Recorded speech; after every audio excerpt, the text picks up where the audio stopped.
Baik, bismillahirrahmanirrahim. Assalamualaikum warahmatullahi wabarakatuh. Waalaikumsalam warahmatullahi wabarakatuh. warahmatullahi wabarakatuh. Ya, terima kasih beberapa mahasiswa yang sudah bergabung pada perkuliahan hari ini.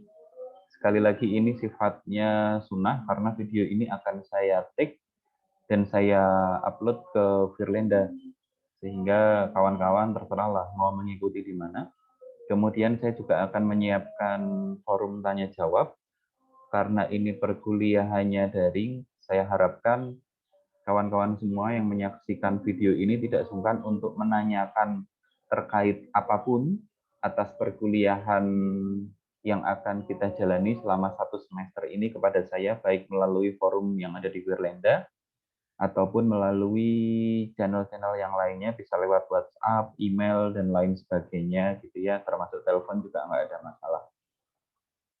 Untuk pertemuan pertama ini, saya akan coba memulai dengan yang dinamakan bisnis etik. Nah, bisnis etik gitu ya. Ini perkuliahan kita selama 1 semester ke depan, etika bisnis dan profesi. Kenapa ini menjadi sesuatu hal yang harus dikuasai oleh kawan-kawan? Karena tanpa etika, apapun yang kalian lakukan itu nothing, kawan-kawan. Itu tidak berarti apapun. Sekali lagi yang saya garis bawahi, tanpa yang dinamakan dengan etika, yang kalian lakukan itu tidak berarti apapun. Karena tanpa etika jelas sama dengan analogi saya sih, kawan-kawan itu membangun sebuah bangunan atau rumah tanpa pondasi yang baik atau bahkan tanpa pondasi sama sekali. Sehingga ketika ada angin berhembus sedikit saja, bangunan tersebut pasti akan runtuh begitu ya. Secara detail penggambaran ini akan saya sampaikan di belakang nanti. Nah, terkait dengan etika, banyak sekali hal-hal yang harus dilakukan, didasari atas sikap etika yang baik. Salah satu contohnya ketika kalian berada di lingkungan kampus adalah etika menghubungi dosen melalui telepon genggam mobile phone gitu ya. Gambar ini sempat viral beberapa waktu yang lalu gitu ya, karena tidak hanya di PTS, bahkan di perguruan tinggi negeri besar sekalipun, itu juga masih banyak mahasiswa yang menghubungi dosen tanpa menggunakan etika yang baik. Misalkan mahasiswa itu ngontak dosen jam 12 malam gitu kan. Entah entah WA, entah sifatnya teks maupun audio ya. Misalkan WA atau telepon itu sama-sama tidak beretika sebenarnya gitu ya. Kecuali kalian mengirimkan melalui email, karena pesan itu kan pesan dalam email itu kan awalnya muncul dari surat gitu ya, surat email, elektronik mail, surat elektronik. Kalau surat sih nggak ada masalah gitu, karena si penerima itu juga akan meresponnya keesokan harinya.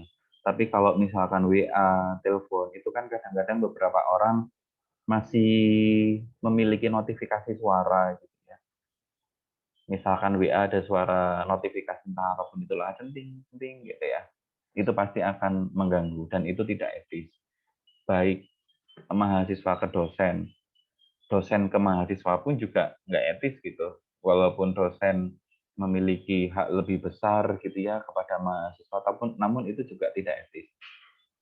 Kemudian banyak hal lah, nanti bisa kawan-kawan. Slide ini akan saya bagikan juga gitu ya. Di sini ada beberapa poin yang ketika tidak yang ketika dilakukan itu pasti akan sangat tidak etis gitu ya. Tadi yang kita bicarakan nomor 1 mengenai waktu. Bisa juga tiba-tiba tanya gitu kan, Pak, kenapa nilai saya jelek, misalkan tiba-tiba seperti itu juga kurang etis. Jadi ya banyak hal lah gitu ya, banyak hal yang memang harus dilandasi, yang seperti ini aja harus dilandasi dengan sikap etika yang baik. Terlebih lagi ketika kita menjalankan sebuah aktivitas yang dinamakan dengan bisnis. Itu hukumnya wajib gitu ya. Nanti di belakang kita akan membicarakan lebih lanjut kaitannya etika kaitannya dengan bisnis, kemudian etika kaitannya dengan profesi. Pertemuan satu ini kita memang akan membahas etika ini secara general atau secara umum. Setidaknya agar kawan-kawan mengetahui atau memiliki gambaran terkait sebenarnya etika pentingnya apa sih dan urgensinya apa sih harus diberikan kepada mahasiswa prodi manajemen khususnya ya di Fakultas Ekonomi dan Bisnis. Yang berikutnya masih sama ya. Ini contoh ketika ingin menghubungi dosen menggunakan teks gitu ya. Setidaknya ada beberapa hal yang harus dilakukan sih. Menggunakan salam pembuka, kemudian memperkenalkan diri. Karena kan nggak semua dosen ngerti kalian gitu ya. Dosen pun ketika kontak ke mahasiswa, baiknya juga menyampaikan hal-hal yang sama gitu ya. Walaupun dosen pun juga harus menjunjung tinggi etika. Nggak bisa seenaknya sendiri gitu ya. Ada salamnya, kemudian memperkenalkan diri, kemudian sampaikan tujuannya apa, kalau ada pertanyaan sampaikan pertanyaannya, dan akhiri dengan ucapan terima kasih gitu ya. Walaupun kadang-kadang nyebelin sih gitu ya, kita sudah ngontak dosen dengan cara yang baik, kadang-kadang cuma dibalas satu huruf aja gitu ya, huruf Y gitu, cuma dibalas dengan huruf Y. Y maksudnya iya gitu ya, atau oke, cuma dibalas oke gitu ya. Ya itu mohon dimengerti kawan-kawan, bagian itu mohon dimengerti karena tidak selamanya pada saat kawan-kawan mengirimkan teks itu dosen sedang dalam keadaan luang. Kalau saya sih walaupun sudah saya balas oke gitu ketika saya meeting misalkan ya, tapi nanti ketika waktunya sudah longgar pasti akan saya kontak dengan penjelasan yang lebih rinci. Bahkan tidak jarang mahasiswa kalau menanyakan sesuatu terkait aktivitas akademis, tidak hanya perkuliahan gitu ya, termasuk yang terakhir bimbingan PKM ya, ada beberapa mahasiswa yang melakukan bimbingan PKM, biasanya akan saya telepon balik ketika dia WA, kemudian saya akan bilang lagi repot nggak, saya bisa telepon balik ya agar penjelasannya lebih baik. Karena ketika melalui teks itu kan terbatas. Gitu. Saya akan telepon yang bersangkutan. Kalau yang bersangkutan masih kurang jelas, saya akan bikin forum seperti ini melalui Zoom atau Google Meet atau media-media yang lainnya yang lebih enak. Gitu. Seperti ini kan relatif lebih baik gitu ya, walaupun tidak akan fleksibel ketemu langsung. Seperti ini sudah bisa share apa permasalahannya, kemudian kedua belah pihak kan bisa coret-coret screen ini juga gitu ya. Itu terkait etika. Kemudian masih mengenai gambaran awal etika yang sekarang kawan-kawan saksikan adalah picture Surabaya bus gitu ya, bis Surabaya yang dimiliki oleh Pemkot melalui beberapa hibah. Sampai sekarang platnya masih merah. Kalau kalian sudah pernah naik bis ini, beberapa kursi itu memiliki prioritas tertentu kawan-kawan. Misalkan kursi dengan warna pink itu hanya diperuntukkan bagi kaum wanita atau perempuan. Kemudian kursi di bagian tengah itu namanya kursi prioritas. Ditujukannya bagi lansia, ibu hamil, dan ibu menyusui. Baru yang kursi warna oranye di bagian belakang itu bangku umum. Nah, kaitannya dengan etika, seharusnya ketika orang sudah naik bis ini, pasti kan akan baca rule gitu ya, baca aturan-aturan naik bis ini seperti apa. Itu akan menemukan yang seperti ini dan sangat nggak layak apabila saya misalkan cowok gitu ya masih kuat masih sehat itu tiba-tiba duduk di kursi prioritas gitu ya, padahal prioritas ini diperuntukkan untuk lansia, ibu hamil, dan ibu menyusui ya, artinya itu sangat sangat tidak beretika. Harusnya sih pakai tulisan gitu aja sudah cukup gitu ya, namun faktanya di Surabaya Bus ini masih harus ada orang yang ngejagain gitu ya. Bahkan kalau contoh lebih ekstrim lagi di Jakarta. Jadi ya ketika kita naik busway, ketika kita naik KRL dan sebagainya, itu karena benar-benar overload gitu ya, itu sampai harus dijaga ketat gitu, dan nggak jarang sampai berantem nih gara-gara urusan bangku kayak gini gitu. Nah, itulah dia kenapa yang dinamakan dengan etika ini menjadi sesuatu hal yang sangat penting. Kemudian pelan-pelan mulai masuk ke materi gitu, yang saya sampaikan sebelumnya tadi hanya sebagai penggambaran untuk memperjelas sesuatu hal yang akan kita diskusikan gitu ya. Mengapa etika bisnis diperlukan? Yang pertama, ketika kita melakukan sikap-sikap etika dengan baik, maka unsur profesionalisme itu akan melekat di diri kita. Kalau mau profesional, itu harus beretika. Nggak akan ada seseorang yang bersikap profesional tapi tidak mengedepankan etika sama sekali. Sehingga etika ini memang diperlukan. Gitu. Ini keduanya saling berhubungan antara etika dengan profesionalisme. Kemudian yang kedua, persaingan semakin tinggi. Dengan adanya persaingan semakin tinggi, itu terkadang membuat sebagian orang mengesampingkan yang dinamakan dengan etika. Bahaya sih. Karena tinggal tunggu waktu aja sebenarnya ketika bisnis tidak dilakukan dengan etika yang baik dan benar. Ketiga, kepuasan konsumen faktor utama. Keempat, perusahaan dapat dipercaya dalam jangka panjang. Kelima, mencegah jangan sampai dikenakan sanksi-sanksi pemerintah yang pada akhirnya mengambil keputusan yang tidak baik untuk bisnis. Dan unsur etika ini bisa diambil contohnya mulai dari perusahaan berskala kecil hingga perusahaan skala besar. Ketika kawan-kawan ingat kasus yang menimpa Lipo Group gitu ya. Lipo Group itu kurang besar apa sih gitu ya. Lipo Group paling dekat dari kampus kita ada Cito Mall, City of Tomorrow, itu luar biasa Cito. Tapi sekarang kita lihat gitu ya, bahkan akhir pekan ketika kita jalan-jalan ke Cito sepi kawan-kawan. Beberapa unit bisnis yang dikelola oleh Lipo Group itu besar sekali. Lipo Group itu mulai dari orang lahir gitu ya sampai orang mati itu punya. Orang lahir itu dia punya Siloam, orang mati dia punya di Jakarta pemakaman yang cukup keren, San Diego Hills ya, kalau salah tolong dikoreksi, itu cukup bagus gitu. Artinya kurang apa sih Lipo gitu. Sayangnya Lipo Group ini tidak amanah atau tidak menjalankan etika yang baik pada saat melangsungkan bisnisnya, yaitu Meikarta. Gitu. Meikarta keren banget, ternyata di dalam pengelolaan Meikarta itu banyak sekali hal-hal yang dia lakukan tanpa mengedepankan etika. Gitu. Pada akhirnya ya hancur juga gitu ya, hancur juga Meikarta. Dan itu semakin meremen gitu. Nggak hanya satu lini saja Lipo hancur, tapi berbagai lini dia hancur juga. Saya lanjutkan yang berikutnya. Oke, tadi kaitannya dengan bisnis. Kali ini kaitannya dengan profesi.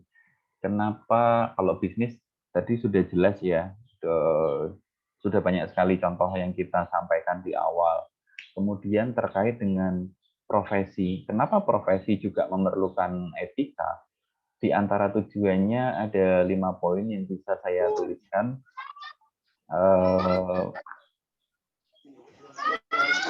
Tunggu dulu ya.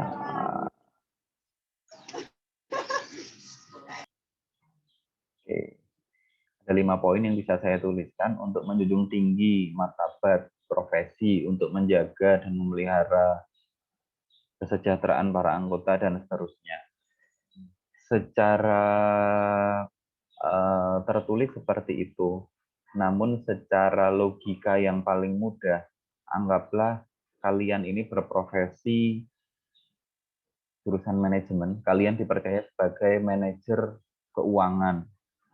ketika kalian menjabat sebagai manajer keuangan, kalian tidak mengelola uang dengan dasar etika, maka bisa dipastikan pengelolaan keuangan kalian itu akan buruk, kawan-kawan, gitu ya. Ada manipulasi, ada banyak sekali lah gitu yang bisa dilakukan. Dokter misalkan, dokter itu ketika tidak melakukan etika dengan baik, maka namanya dokter ya, ngobatin pasien gitu, maka taruhannya bisa nyawa, walaupun dokter memiliki kekuatan hukum gitu ya, satu-satunya profesi yang dalam tanda petik ketika dia menghilangkan nyawa orang lain dan itu tidak dipermasalahkan, bisa tidak dipermasalahkan, itu adalah dokter, kawan-kawan. Nah, ketika sudah seperti itu dan etika yang dilakukan nggak baik gitu, asal suntik misalkan, asal pilih obat, yang penting cepat selesai, cepat sembuh gitu, walaupun efek sampingnya tidak dipikirkan, bisa saja hal tersebut terjadi. Namun efeknya pasti akan buruk gitu. Kedepannya orang-orang sudah nggak percaya lagi dengan profesi dokter gitu. Semua profesi seperti ini gitu ya. Pengacara, lawyer, hakim. Kalau di manajemen tadi ada manajer keuangan, manajer pemasaran gitu ya. Manajer pemasaran tidak melakukan etika dengan baik, ngomong sengomong-ngomongnya, barang yang dijual ternyata tidak sesuai dengan faktanya, itu juga salah satu hal yang membuat seseorang yang memiliki profesi tertentu tidak menjalankan etika dengan baik. Lama-lama kayak bumerang, itu akan menghancurkan dirinya sendiri. Oke, saya kira sudah ada gambaran gitu ya, etika dari sisi bisnis maupun dari sisi profesi. Kemudian saat ini masuk ke pengertian harafiah gitu ya.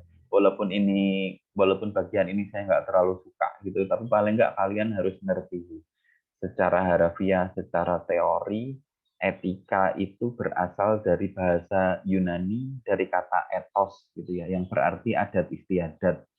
Etika sendiri sangat erat kaitannya dengan value atau nilai-nilai tata cara hidup yang baik. Jadi etika ini memang mengatur bagaimana seseorang itu bisa berkehidupan dengan baik. Dan nilai-nilai kebaikan ini terus diwariskan turun-temurun. Bahkan etika ini setiap daerah beda-beda gitu ya. Kalau kalau di Jawa, saya ya dari Jogja gitu, misalkan etika itu ketika bertemu dengan uh, seseorang yang usianya sudah lanjut atau lebih tua dari kita dan kita lewat di depannya, itu kita harus menundukkan badan gitu ya, sembari berucap permisi dalam bahasa Jawa. Di sini biasa di tempat saya biasa mengucap nyun sewu gitu ya, permisi, derek langkung gitu. Jadi memang ada kearifan-kearifan lokal yang sebenarnya ketika ditarik lebih umum lagi, itulah yang dinamakan dengan etika, berkaitan dengan moral seseorang.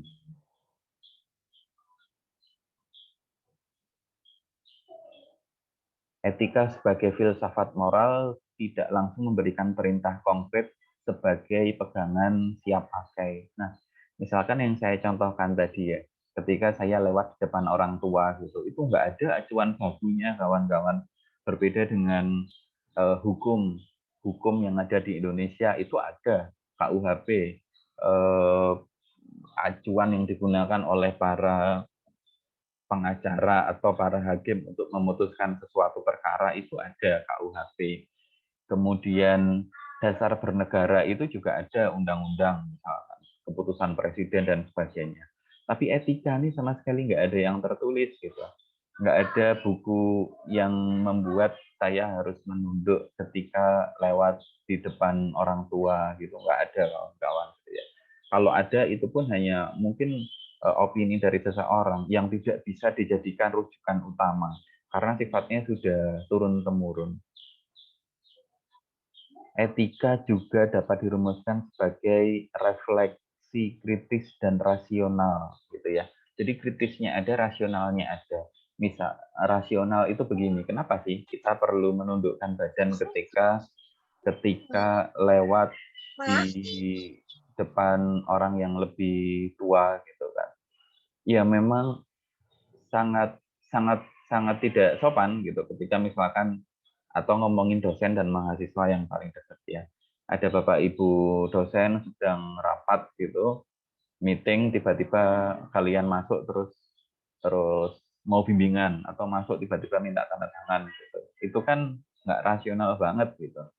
Nggak akan mungkin kalian dapat tanda tangan atau kalian dibimbing, yang ada malah kalian akan dimarahin mungkin gitu ya, dalam dalam artian dinasehati. Kemudian yang berikutnya norma. Nah, norma ini cukup cukup dekat juga dengan etika gitu. Karena ketika ditarik garis norma ini bisa dikatakan hampir hampir sama dengan etika, hanya saja norma-norma ini mengatur lebih lebih spesifik lagi. Ada norma yang berlandaskan aturan, namun ada norma yang berlandaskan kebiasaan. Keduanya sama-sama baik sih.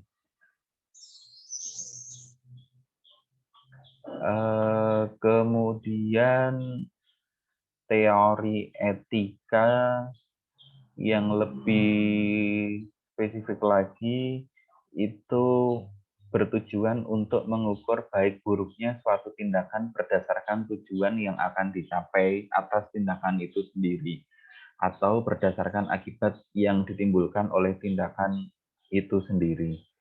Nah, etika teleologi itu bisa dibagi menjadi dua.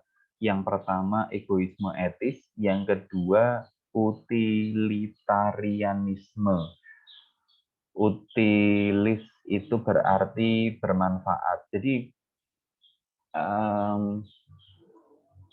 bisa dibagi menjadi dua dari sisi teleologi gitu ya. Yang pertama egoisme etis, kemudian yang kedua dari sisi kebermanfaatannya.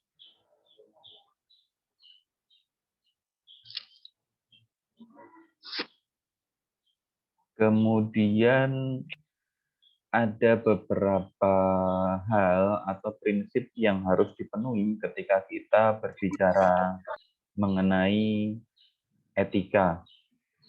Yang pertama, supaya tindakan memiliki nilai moral, tindakan itu harus dijalankan berdasarkan kewajiban. Artinya, etika akan lebih baik apabila semuanya didasari atas kewajiban. Karena kalau sudah ngomongin kewajiban, mau nggak mau itu harus dilaksanakan. Dalam berbisnis misalkan, itu ada dua pilihan. Seorang pelaku bisnis apakah akan menjalankan bisnisnya dengan penuh etika atau enggak. Gitu ya. Penuh etika jelas ya. Kalau nggak penuh etika, contohnya ya dia main suap, dia nipu, barangnya kualitas tidak baik tapi dikatakan baik dan sebagainya. Itu kan pilihan gitu ya.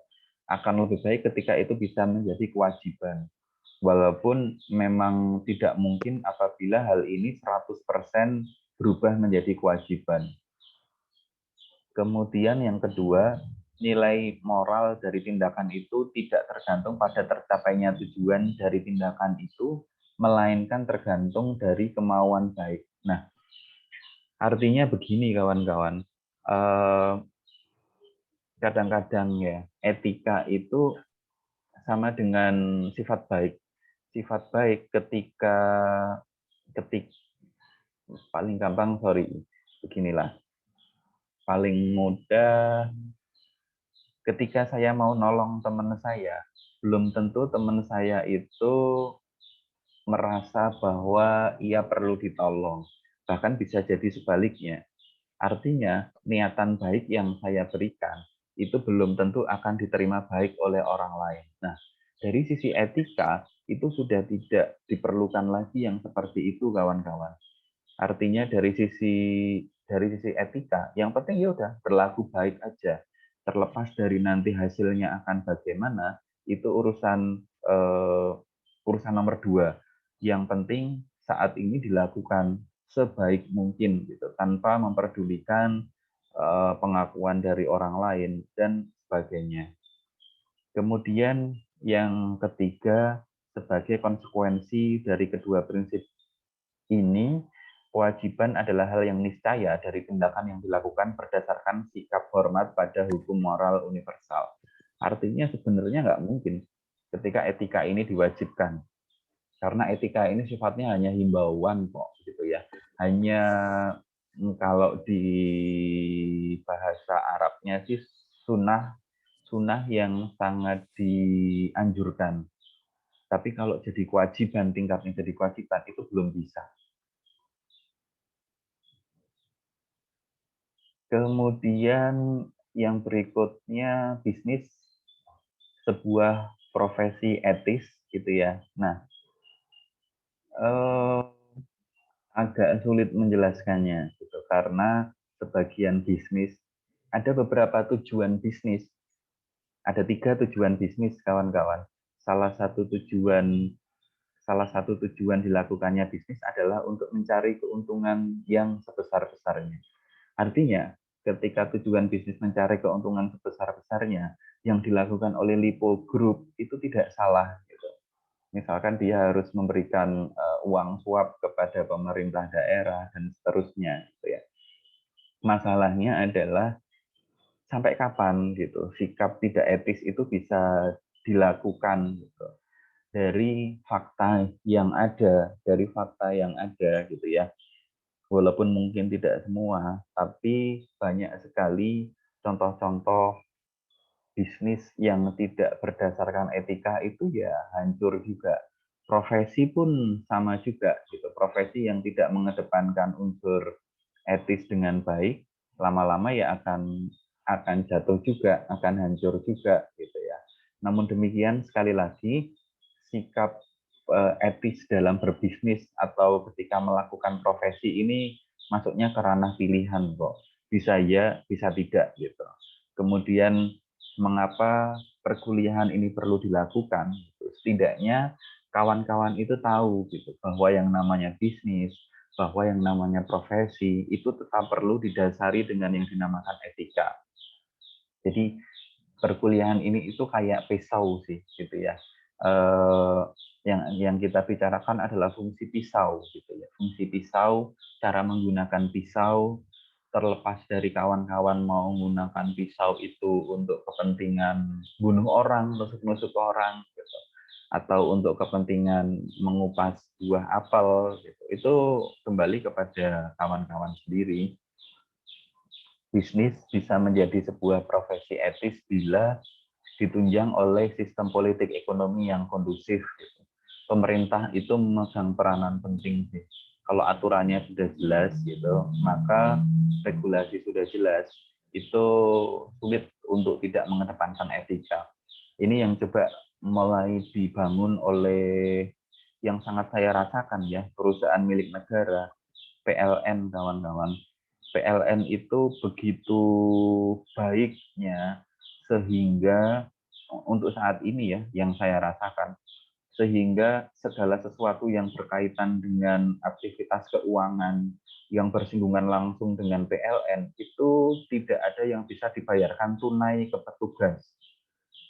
Semua dilakukan secara non tunai, bisa transfer, bisa bayar di retail modern seperti Indomaret, Alfamart, bisa bayar di bank dan seterusnya kawan-kawan. Itu untuk menjaga unsur etis, untuk menjaga unsur etika gitu ya. Bahkan apapun lah, walaupun cuma 10.000 rupiah gitu bayar denda misalkan, kalau kalian masih pakai meteran apa namanya yang bukan token itu Pak. Kalau token itu prabayar. Nah, meteran pasca bayar gitu ya. Walaupun dendanya cuma 30.000, kecil gitu ya, tapi tetap harus ditransfer kawan-kawan. Itu untuk menjaga transparansi dan tetap menjaga etika agar petugas tidak lengah gitu ya. Karena walau bagaimanapun yang menjalankan etika ini semuanya manusia. Manusia itu godaannya banyak gitu ya. Godaannya banyak. Bahkan ada pepatah yang mengatakan yang namanya kucing itu kalau dikasih ikan teri walaupun dia sudah kenyang ya tetap aja dimakan gitu. Setidaknya kalau nggak dimakan ya dicakar-cakar. Artinya sebaik-baiknya manusia pasti pernah melakukan kesalahan, pasti pernah melakukan unsur-unsur yang tidak etis gitu. Sehingga memang perlu dibuat sebuah sistem agar semuanya tertata, kondusif gitu ya. Materi ini saya skip. Nah, secara secara umum skema etika itu dapat diklasifikasikan menjadi seperti ini kawan-kawan.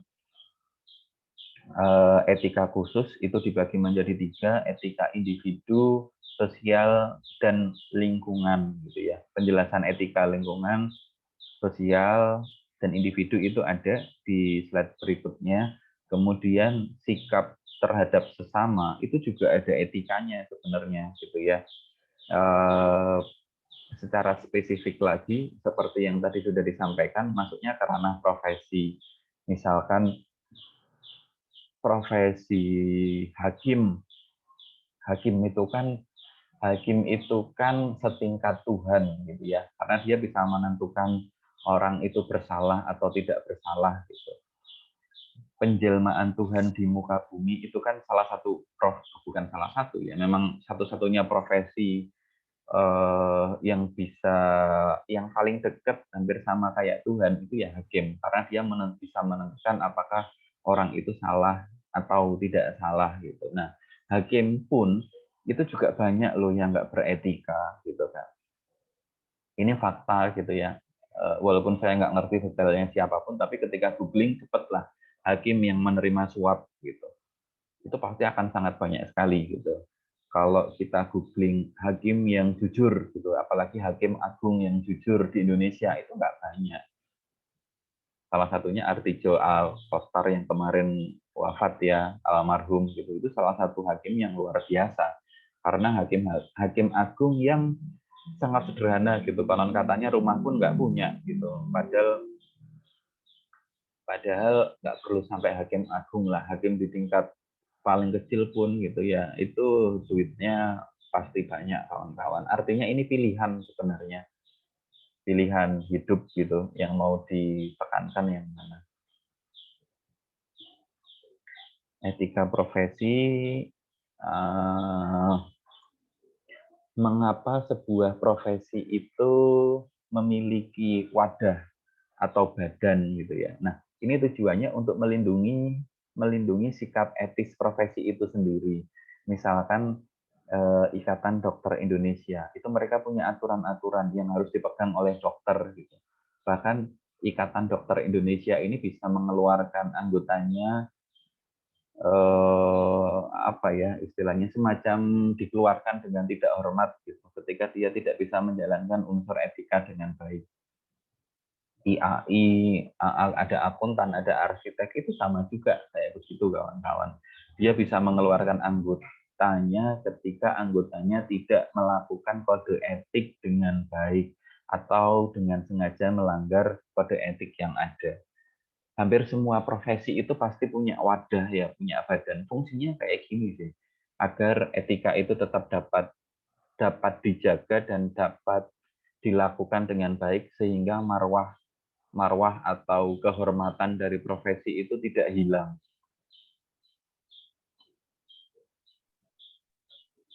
Menuju bisnis sebagai profesi luhur gitu. Ujung-ujungnya nanti yang diharapkan begini, ketika memang masing-masing individu sudah bisa mengedepankan etika dengan baik, itu lingkungan atmosfer itu akan menjadi sangat baik. Contohnya tadi kita beberapa kali menyampaikan hakim gitu ya. Hakim itu kalau misalkan dia mengedepankan etika dengan baik, kemudian hakimnya itu nggak mau disuap gitu ya. Ketika hakimnya itu nggak mau disuap, otomatis seseorang lawyer misalkan pengacara yang mau nyuap dia juga akan berpikir kembali gitu. Ternyata nggak bisa disuap, ya dia tidak akan melakukan suap gitu ya. Kalau emang nggak mau kan ya sudah gitu kan nggak bisa apa-apa juga lawyernya. Sehingga lama-lama lawyernya juga akan mengerti bahwa ternyata hakim ini memang nggak bisa disuap gitu ya. Sama halnya ketika kita berada di jalan raya profesi polisi misalkan. Ketika aturannya sudah jelas bahwa pembayaran denda sanksi itu tidak bisa dibayarkan secara tunai, harus melalui transfer gitu. Ketika tunai itu tidak sah gitu. Dan nominalnya pun tidak akan terlalu memberatkan. Itu pasti lama-lama polisi juga akan berpikiran gitu ya. Walaupun tidak semua polisi seperti ini ya, namun faktanya memang masih ada gitu ya. Harus dikatakan saya kira sudah menjadi rahasia umum gitu ya, kalau kita kena tilang itu lebih banyak polisi yang mau menerima titip dana untuk sidang atau apapun itu.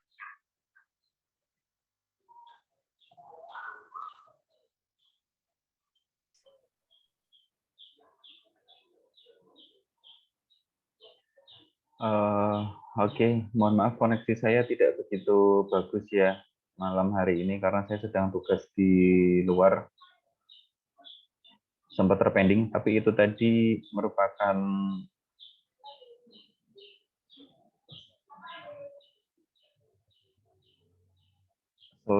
slide yang terakhir. Oke, masih terbuka.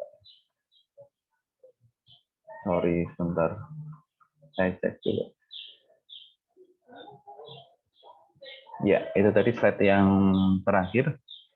Kemudian setelah ini saya akan mengupload beberapa atau satu deh buat pemanasan ya pertanyaan di Virlenda. Jadi silahkan nanti kawan-kawan jawab melalui forum atau ikutin instruksi yang ada di Virlenda. Setelah ini akan saya upload, tapi memang perlu proses gitu ya, karena saya sudah merekord lebih dari 40 menit, sehingga memerlukan waktu dengan koneksi yang tidak begitu baik di sini. Saya kira demikian kawan-kawan, nanti atau besok lah gitu ya, paling nggak besok cek Virlenda atau saya akan menghubungi koordinator kelas gitu untuk menyampaikan instruksi terkait perkuliahan ini. Saya kira demikian. Untuk pertanyaan nanti disampaikan melalui forum Virlenda gitu ya. Kita optimasi penggunaan Virlenda agar semuanya terdata dengan baik. Termasuk untuk absen juga akan saya sampaikan di sana. Terima kasih untuk malam hari ini. Walaupun rencananya saya hanya akan merecord, tapi ternyata ada 32 mahasiswa yang mengikuti perkuliahan ini. Saya akhiri, terima kasih, selamat malam, Assalamualaikum warahmatullahi wabarakatuh. Waalaikumsalam warahmatullahi wabarakatuh.